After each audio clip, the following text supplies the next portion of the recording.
Hello Hindi के विद्यार्थियों, एक बार फिर आप सबका बहुत बहुत स्वागत आपके अपने YouTube channel learn Hindi with Anju ma'am में।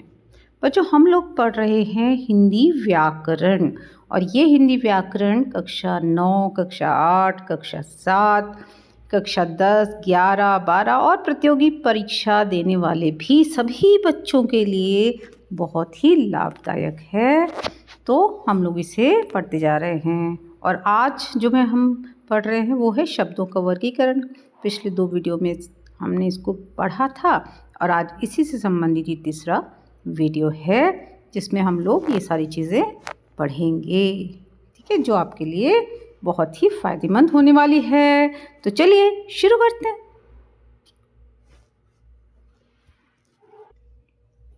चलिए, ये हमारी क्लास है, ये देखिए हिंदी व्याकरण और हम पढ़ने जा रहे हैं शब्दों का वर्गीकरण।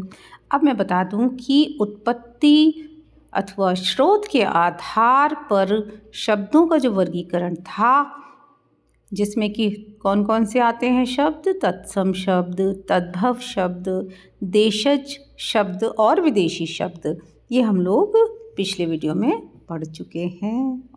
फिर दूसरा प्रकार हमने पढ़ा था रचना के आधार पर मूल शब्द, यौगिक शब्द और योग रूढ़ शब्द, ये क्या होते हैं, इसे भी हम पिछले वीडियो में पढ़ चुके हैं। तो बच्चों, इनके बारे में आपको जानना है तो पिछले वीडियो में आप जाकर देख सकते हैं, ठीक है। अब हम पढ़ने जा रहे हैं आज तीसरा प्रकार, प्रयोग के आधार पर शब्दों का वर्गीकरण। 3 प्रकार से यहाँ पर शब्दों का वर्गीकरण किया जाता है।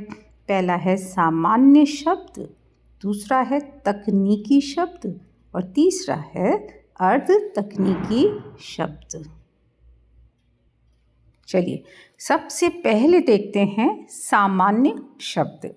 सामान्य शब्द मूल शब्द ही हैं जो प्रतिदिन प्रयोग में लाए जाते हैं, ठीक है। तो इसका मतलब क्या हुआ, कोई भी शब्द, प्रत्येक शब्द सामान्य शब्द है, सीधी सी बात है। जो शब्द है वो सामान्य शब्द है।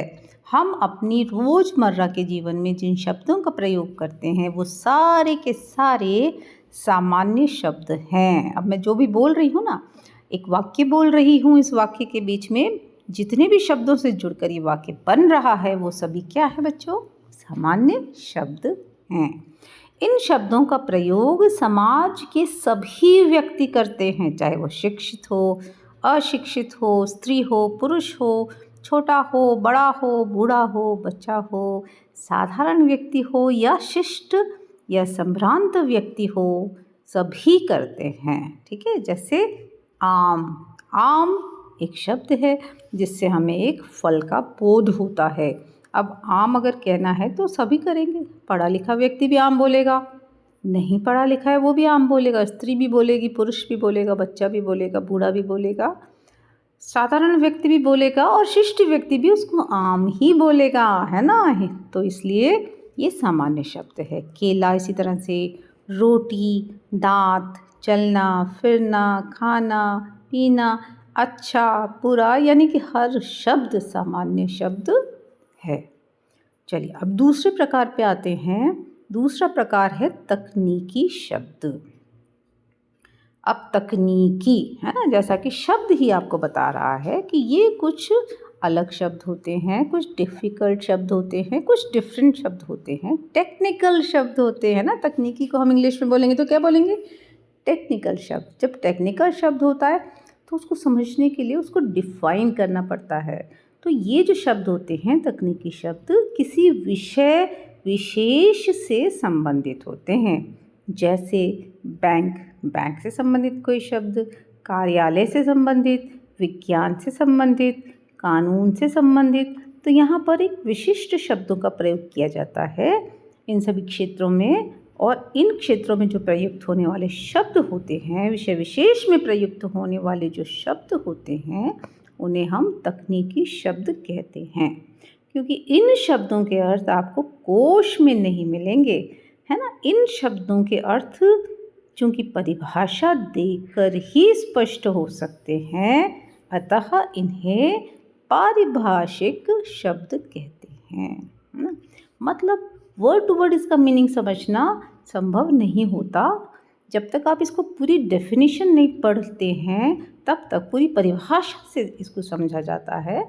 ऐसे शब्द तकनीकी शब्द कहलाते हैं। अब जैसे व्याकरण के क्षेत्र में हम हिंदी व्याकरण ही का उदाहरण लेते हैं, है ना। तो यहाँ पर जो शब्द आते हैं जैसे संज्ञा। अब संज्ञा शब्द का कोई एक अर्थ तो नहीं होगा, है ना। इसको जब हमें समझना है तो इसकी परिभाषा को समझना पड़ेगा। इस तरह से सर्वनाम जब हम समझना है तो उसकी परिभाषा को समझना पड़ेगा। क्रिया विशेषण ये सारे जो है पूर्ण परिभाषित शब्द हैं।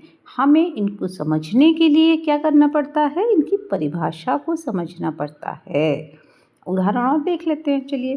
कार्यालय के क्षेत्र के शब्द, कार्यालय में ऑफिस में प्रयोग किए जाते हैं। मिसल, निर्देश, निवेश, विज्ञप्ति, अनुदान, ठीक है। तो ये सारे इन शब्दों को समझने के लिए हमें इनका परिभाषित रूप देखना पड़ता है कि इनका तात्पर्य क्या है। इसी तरह से बैंकिंग क्षेत्र के शब्द हैं ऋण, खाता, किश्त, नकद, भुगतान, ठीक है। कानून के क्षेत्र के शब्द हैं से मुकदमा, खारिज, केस, कुर्की, सज़ा, गवाह, फरियादी। इस तरह से बहुत सारे शब्द होते हैं। जब भी कोई कानून बनता है, आपने देखा होगा बच्चों, अगर आपने पढ़ा होगा तो जब भी कोई लॉ हम लोग पढ़ते हैं तो सबसे पहले उसमें उस लॉ के अंदर जो शब्द प्रयोग किए गए हैं उनको परिभाषित किया जाता है कि इस शब्द का तात्पर्य ये है, इस शब्द का तात्पर्य ये है, इस शब्द का तात्पर्य ये है ना। तो इन्हें परिभाषित शब्द कहते हैं।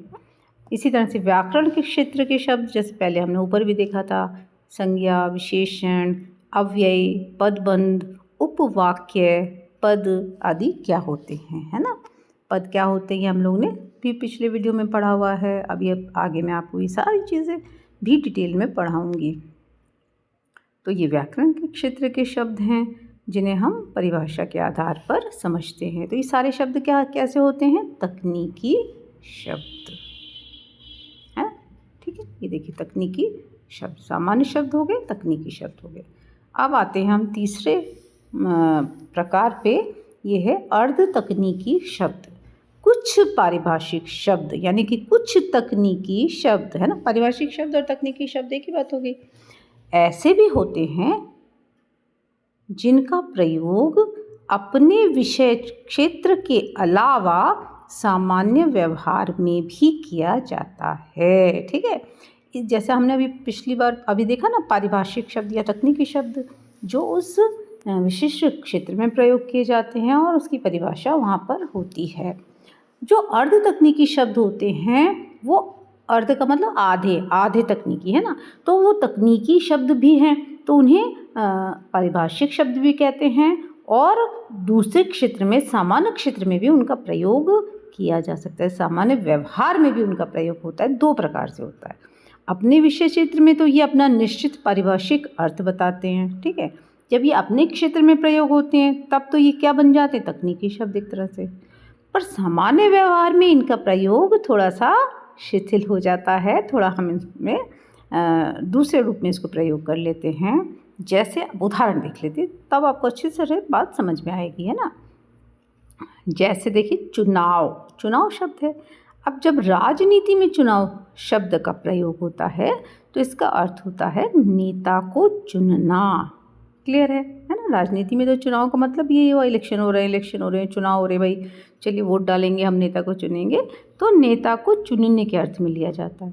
जबकि सामान्य रूप में चुनाव अपनी पसंद की वस्तु को चुनने के लिए भी प्रयोग होता है ना। हमने किसी के सामने बहुत सारे सामान रख दिए, हम आप इसमें से किस वस्तु का चुनाव करेंगे, है ना, या चयन करेंगे, ठीक है। तो चुनाव यहाँ पर भी प्रयोग होता है। अब दूसरा उदाहरण देख लेते हैं। सामान्य बोलचाल की भाषा में गति, वेग और चाल, तीन शब्द हैं। देखिए गति, वेग और चाल, तीनों शब्द स्पीड के अर्थ में प्रयोग होते हैं।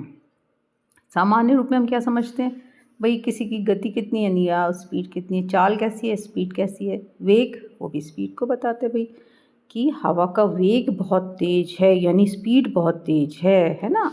इस तरह से हम स्पीड से ही सामान्य बोलचाल की भाषा में इन तीनों शब्दों का गति, वेग और चाल, इन तीनों शब्दों का अर्थ लगाते हैं स्पीड से। ठीक है, लेकिन अब देखिए हम विशिष्ट क्षेत्र में जब पहुंच जाते हैं, भौतिक विज्ञान के क्षेत्र में जब हम इन तीनों शब्दों की बात करते हैं तो क्या होता है, ये देखिए भौतिक विज्ञान के क्षेत्र में तीनों शब्दों को एक दूसरे के स्थान पर प्रयोग नहीं कर सकते। यहाँ इनके अर्थ सुनिश्चित हैं। बिल्कुल समझ लीजिए कि यहाँ पर जब आप विशिष्ट क्षेत्र में करते हैं तो इनका पारिभाषिक अर्थ होता है। जैसे वेग है, वेग को विज्ञान में वेलोसिटी कहा जाता है, गति को स्पीड कहा जाता है और चाल को मोशन कहा जाता है, और तीनों की अलग अलग परिभाषा होती है। ठीक है, इसी तरह से रस, राज्य आदि अन्य उदाहरण हो सकते हैं। ठीक है बच्चों, तो हम लोगों ने ये क्या पढ़ा आज, क्या पढ़ा बताइए बच्चों, क्या पढ़ा है ना। सामान्य शब्द, तकनीकी शब्द और अर्ध तकनीकी शब्द हमने पढ़े। आपने धैर्य से इस वीडियो को वॉच किया, इसके लिए बच्चों थैंक्स फॉर वॉचिंग। करना क्या है आपको, फटाफट से जिन लोगों ने चैनल को सब्सक्राइब नहीं किया है, चैनल को सब्सक्राइब करिए, लाइक करिए, कमेंट करिए और अपने दोस्तों के साथ शेयर करिए, ताकि सब लोगों में ज्ञान का प्रसार हो, सब हिंदी के विद्वान बने और सब बात को समझ सकें। और आप जब दूसरों को शेयर करेंगे तो आपको ज़्यादा फ़ायदा होगा, क्योंकि कर भला हो भला। ठीक है, चलिए अगले वीडियो में आपसे फिर मुलाकात होगी बच्चों। तब तक के लिए जय भारत, जय हिंद।